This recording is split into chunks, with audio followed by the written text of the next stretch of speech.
Yesterday we have seen management of forests, okay, and the examples of people participating in management of forest.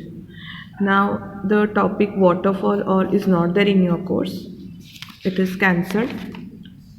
Then dams is also not there. Water harvesting is also not there. The entire 16.3 is cancelled.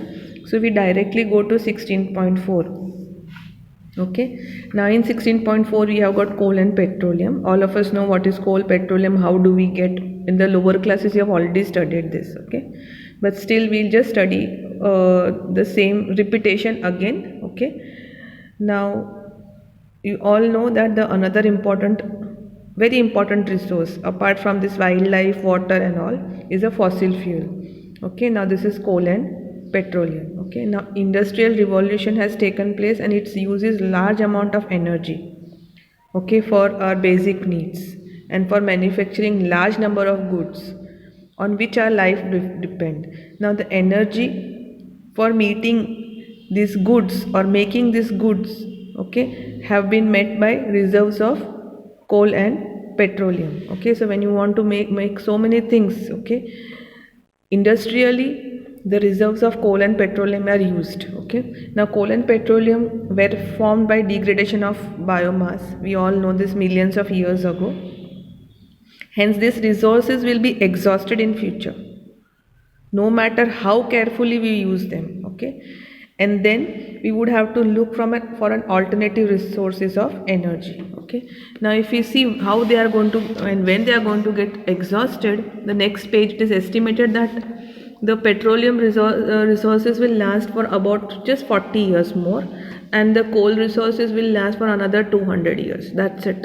Okay, now all this thing is okay, but when you are using this consumption of coal and petroleum, what harmful things are being made or which harm the environment? Let us see what they are. Okay, now if you are using coal and petroleum, okay, the carbon which is contained in coal and petroleum, along with that you have got hydrogen, nitrogen and sulfur. Now when they are burnt, okay, you get byproducts like carbon dioxide, water, oxides of nitrogen, oxides of sulfur. Now when this combustion takes place in insufficient air, when there is no sufficient air, instead of carbon dioxide you get carbon monoxide form.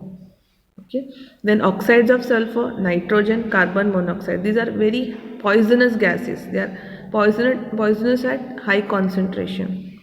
And in addition to that, carbon dioxide is a greenhouse gas, that means it produces global warming.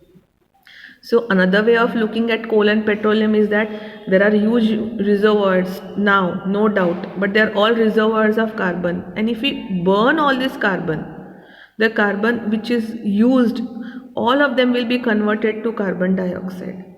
And so much of carbon dioxide in atmosphere is going to increase and lead to global warming.